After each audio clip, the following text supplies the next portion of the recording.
Hi you guys, this video is going to be about social anxiety and GAD, which stands for Generalized Anxiety Disorder, because someone asked me to make a video about social anxiety, and here it is. So these two anxiety disorders are affecting your mental health, and they should be taken seriously. If you're just shy or scared to do a presentation or anything, doesn't mean you have an anxiety disorder. But if you ever feel like you have a lot of symptoms of anxiety, you should go to a doctor and get it checked. Getting checked is it's not really a big deal. It's better if you know what's wrong with you than not knowing at all and feeling like you're crazy. So this person asked if I could describe some situations where my anxiety level was really high. I'm going to try to give you kind of a bit of a view on people who have anxiety and how they feel, because it's really not fun, and a lot of people just can't tell to get over it or grow out of it or just ignore it. But as a person with GAD and social anxiety mixed with panic attacks, I can tell you it's not something you just get over. It's really hard because you're actually always thinking. Your mind is always working.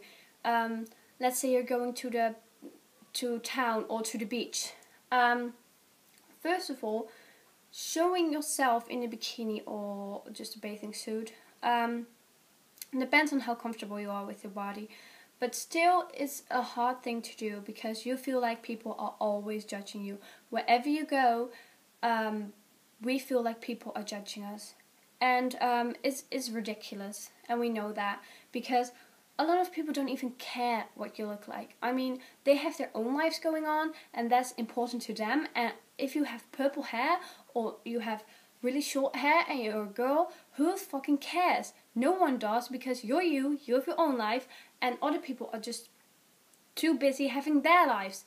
And if they do judge, well, fuck them, because if you feel comfortable about yourself and if you like yourself, or you like that short hair, or like that green hair you have, well, then be fucking proud of it and own it. So that's the thing that you have to get comfortable with. Getting comfortable with yourself is something that's really hard for someone, because you're actually doubting anything and everything. So let's say you're going to the beach.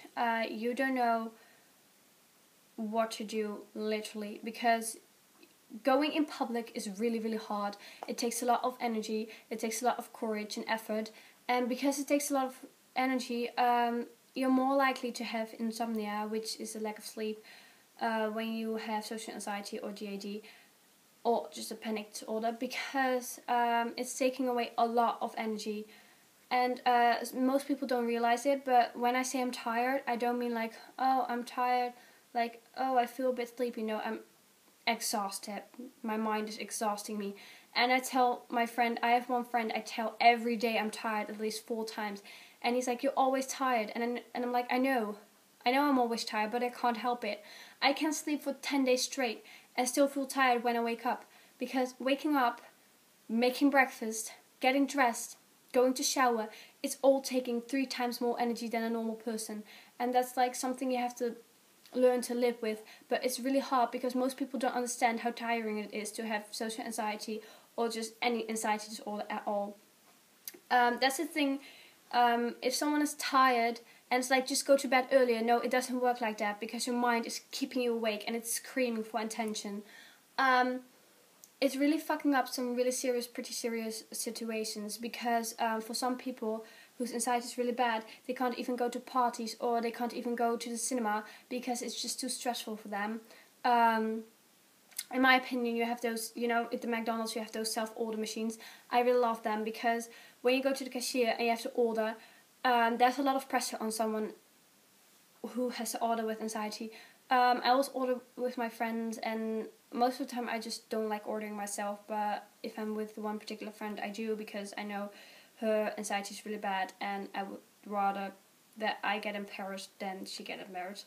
So I really like the self-order machines, because you have no pressure, there's no line, you have to hurry up, and that's the thing that's really, really great for people with anxiety. So keep it up, McDonald's.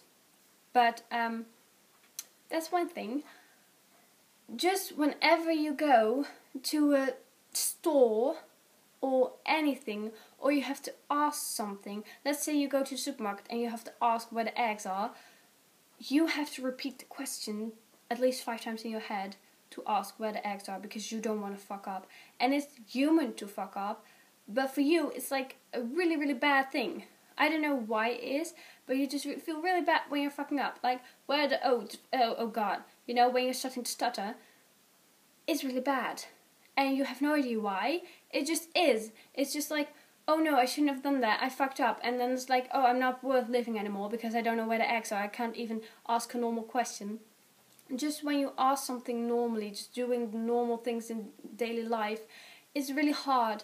You can ask questions to your parents and family, it's really easy, to your friends. But when you're going to a stranger in a public place, in a situation where you have to be social and socializing, it's really hard for someone to actually make a move, go to the person and ask where the eggs are. You don't know how hard it is for someone with anxiety to do that. So that's the thing that I would like to share with you. If you have anxiety, I just want to share something, because you have like this comfort zone, this really comfortable bubble where you're in, and it mostly is like inside your room, inside your house, where the food is, where the internet is, where 1 or 2 comfortable friends are who know about your anxiety and know how to keep you calm. But if you're not ever getting out of your comfort zone, it's not getting better. And you can have self-pity, and you can watch Netflix all day, and you can just cry in your bed, and you can just stay awake till 4 all night and every day. I understand, I do that too. I have those problems too. But at some point I forced myself to go out the door and to tell myself, you're going to the cinema, you're going to have a great time, you're going to that birthday party, because not showing up on a birthday party is a real shitty feeling for a friend. And also, even though you don't know anyone on that party except from the friend, it's respectful to go there. And if you don't want to go, just think about what the friend would do for you. I mean, I know it's hard to go to that party, but your friend would like you to be there, and your friend would love you to just dance with them. And even when you're really scared, you have to try to have a good time, because the more you get out of your comfort zone, the more you get comfortable with more social situations, and the more you learn how to control it, because anxiety never leaves, and it never ever will.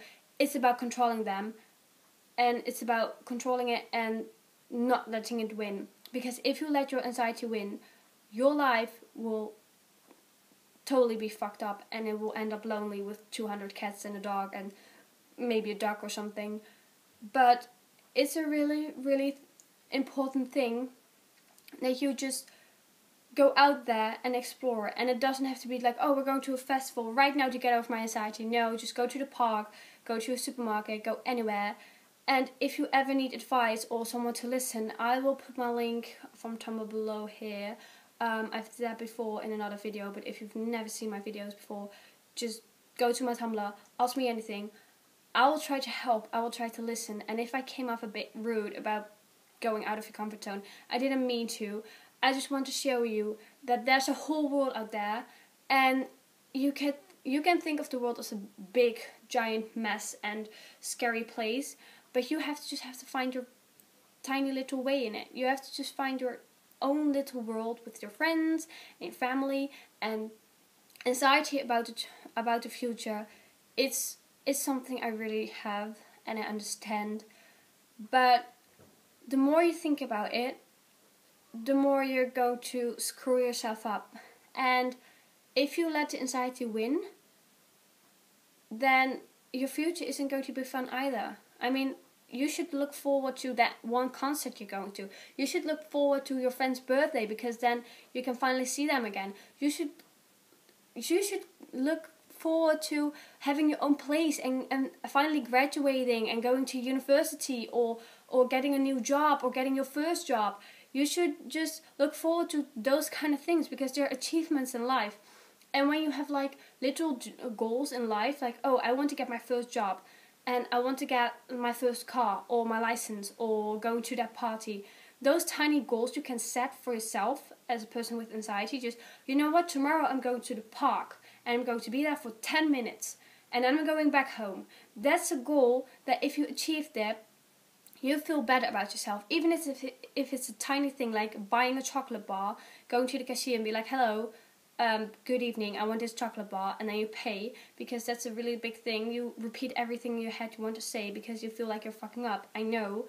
But if you have that, just know that if you set little goals for yourself and you have little achievements every day, you feel much more comfortable with yourself.